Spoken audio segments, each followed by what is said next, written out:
Hello दोस्तों, नमस्कार। उम्मीद करता हूँ आप सब अच्छे होंगे। एक बार फिर से हमारे यूट्यूब चैनल में आप सभी का स्वागत है। आज हम बात करने वाले हैं टैली ERP 9 के अंदर गेट ऑफ टैली और मेंटेन बिल वायबिलिटी, इन दोनों टॉपिक्स के बारे में आज हम बात करेंगे। तो सबसे पहले एक न्यू कंपनी क्रिएट कर लेते हैं। न्यू कंपनी क्रिएट करने के लिए Alt+F1 करेंगे।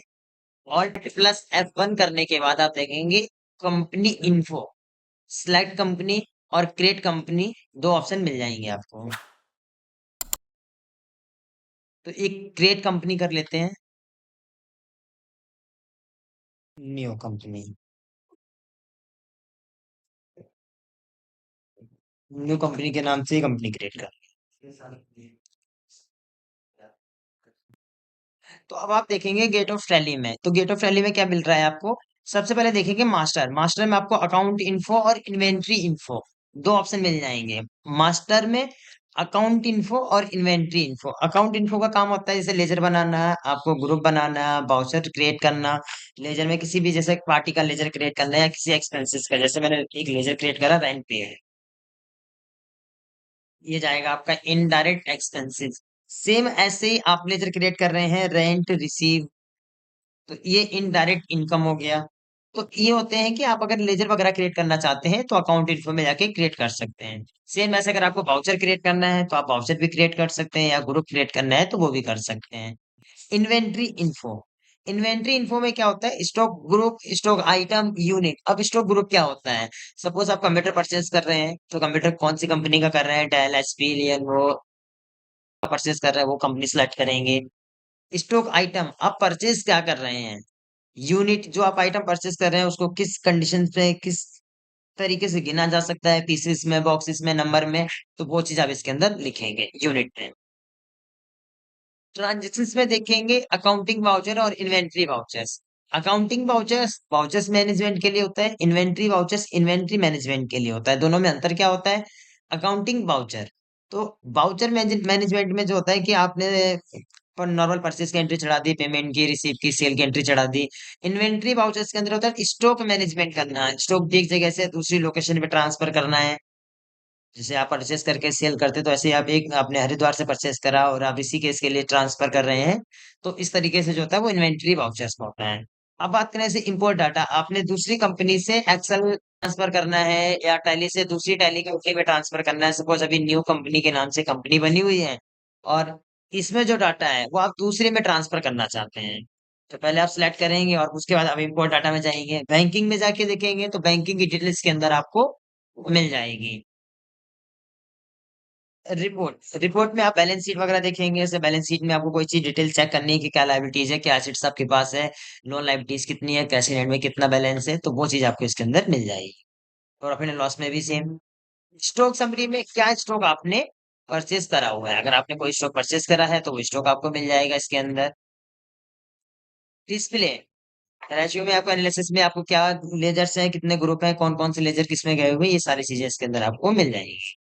डिस्प्ले, डिस्प्ले में जब जाएंगे तो आप देखेंगे trial balance, day book, account book, statement of account, ये टॉपिक के बेसिस पे आप धीरे धीरे करके समझते रहेंगे। तो चलिए स्टार्ट करते हैं टॉपिक पे। Maintain bill bye bill detail, तो F11 accounting features. Accounting features में आप देखेंगे आउटस्टैंडिंग मैनेजमेंट। आउटस्टैंडिंग मैनेजमेंट, इसमें सबसे पहला ऑप्शन मिलेगा मेंटेन बिल वाइज डिटेल, इस ऑप्शन को आप यस करेंगे। सेकेंड ऑप्शन मिलेगा for note trading account also, इस ऑप्शन को भी आप यस करेंगे। इसके बाद आपको एक ऑप्शन मिलेगा use debit and credit note, इस ऑप्शन को भी आप अप्लीकेबल करेंगे। अगर आप परचेज रिटर्न और सेल्स रिटर्न करना चाहते हैं तो आप ये दोनों ऑप्शन को अप्लीकेबल करके चलेंगे। Ctrl+A या एंटर करके आप इस तीनों ऑप्शन को जो अप्लीकेबल करें इनको सेव कर सकते।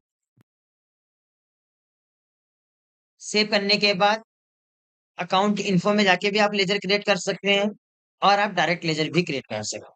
तो डायरेक्ट लेजर क्रिएट करते हैं। अकाउंटिंग वाउचर F9 से परचेज।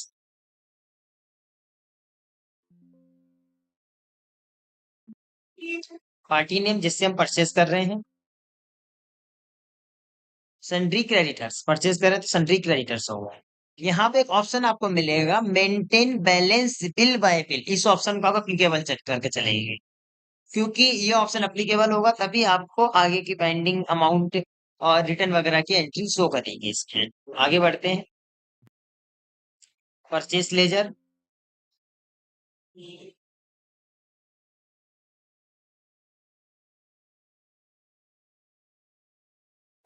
परचेस अकाउंट में जाएगा ये।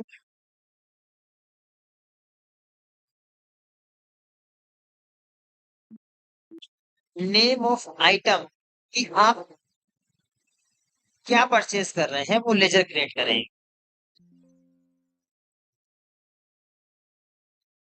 जैसे सपोज हमने माउस परचेस कर लिया तो यूनिट पीसीस,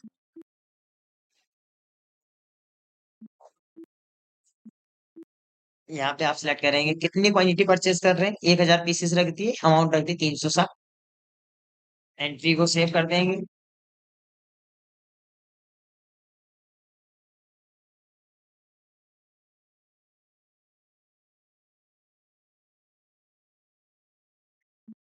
ये एंट्री कर देंगे being goods purchase from Anas on credit कि आपने उधार में परचेस करा है। इस एंट्री को सेव करेंगे। सेव करने के बाद अब आप आउटस्टैंडिंग चेक कर लें एक बार। आउटस्टैंडिंग चेक कर लेते हैं। Display, statement of accounts, outstanding, payable, दोनों ऑप्शन मिलेंगे आउटस्टैंडिंग और पेबल रिसीवल। तो पेबल में देखेंगे क्रेडिटर्स, तो ये देखेंगे कि आपके पास ये बैलेंस ड्यू है। ये बैलेंस ड्यू है कितना, 3,60,000। अभी आप ड्यू डेट में देखेंगे, ड्यू डे में देखेंगे तो अभी जीरो दिखा रहा है कि 1 अप्रैल को आपने परचेस करा था और 1 अप्रैल की ही डेट यहाँ पे शो हो रही है। आप F2 से डेट चेंज करते हैं, 1 अप्रैल से 1 मई कर देते हैं तो देखो 30 दिन ड्यू दिखा रहा है। 30 दिन का ड्यू दिखा रहा है। अब जितना डेट चेंज करते जाएंगे इसमें 1 अप्रैल से 31 मार्च कर देते हैं। चलिए तो देखो ये 364 दिन का ड्यू दिखा रहा है कि भाई 1 साल हो गया अभी तक इसकी पेमेंट नहीं हुई है। सेम ऐसे अगर आप सेल करते हैं, अगर आप सेल करते हैं तो भी दिखाएगा ऐसे F8 सेल्स करेंगे।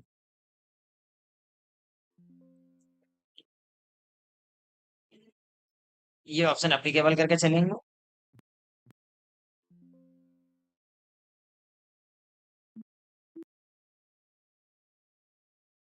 850 माउस सेल कर दिए 630 रुपए के हिसाब से।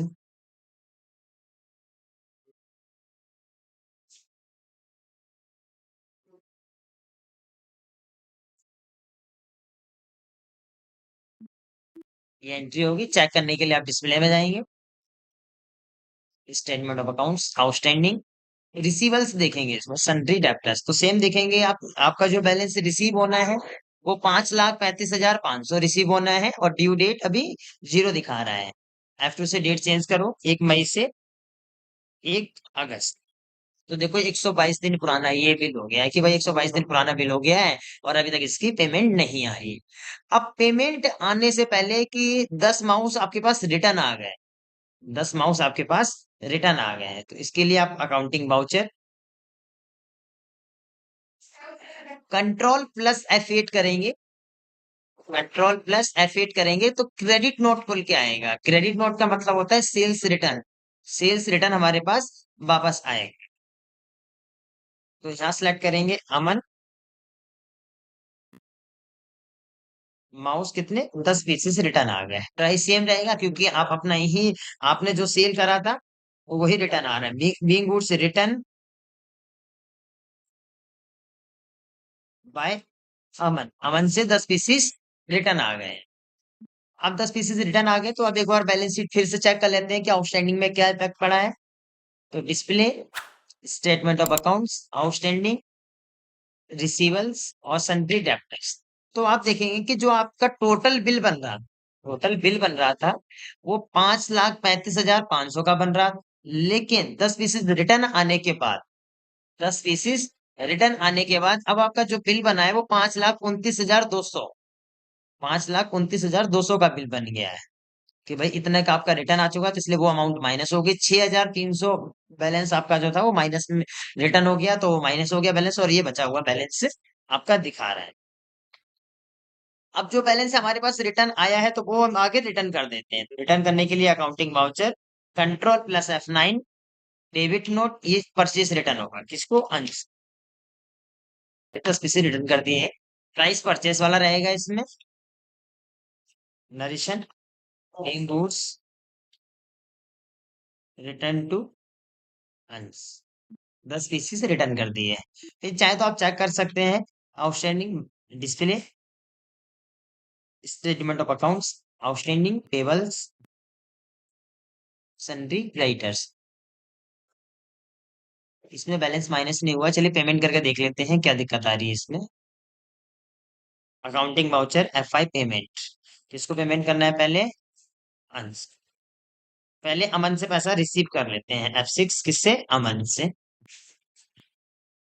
5,29,200, 5,29,200 अगेंस्ट रेफरेंस। देखो, जो bill bye bill option applicable करा था उसका फायदा ये मिला हमें कि यहाँ पे अगेंस्ट रेफरेंस का ऑप्शन दे दिया। अगेंस्ट रेफरेंस का ऑप्शन दे रहा है कि आपका जो पेंडिंग बिल है, देखेंगे आप ये पेंडिंग बिल दिखा रहे हैं, ये जो पेंडिंग बिल है इससे सिलेक्ट करेगा ये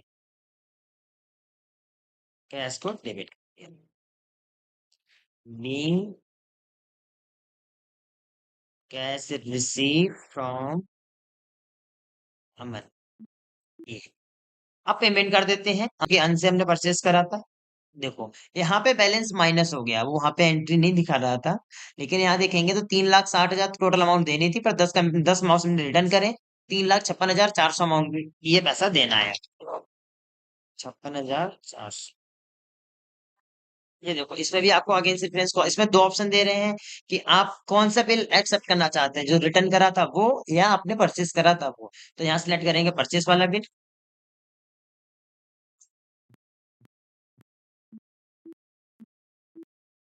पेमेंट कर देते हैं अंश को।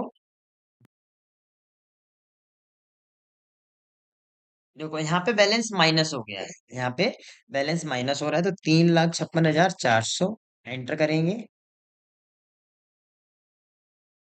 यहाँ बिल सिलेक्ट करेंगे 3,60,000 वाला, एंटर कर देंगे, ये आ जाएगा क्योंकि वहां पे दोनों बिल दिखाता है कि आप कौन सा बिल सपोर्ट करना चाहते एक्सेप्ट करना चाहते हैं इसमें। बीइंग कैश पेड टू अंस, एंटर कर देंगे। एंटर करने के बाद चेक कर लेते हैं, प्रॉफिट एंड लॉस में चेक करेंगे। अब आप देखेंगे कि आपने माउस परचेस करा था कितने का? 3,56,400, क्योंकि हमने 3,600 रुपए का रिटर्न कर दिया, तो सेल जो हुआ है 5,29,200 का सेल हुआ है। क्लोजिंग स्टॉक आपके पास 54,000 का पड़ा हुआ है, और ये आपको नेट प्रॉफिट हुआ है कितना? 2,26,800 का प्रॉफिट है। अभी ग्रॉस प्रॉफिट भी सेम दिखा रहे हैं क्योंकि यहाँ पे कोई भी एक्सपेंसेस नहीं है।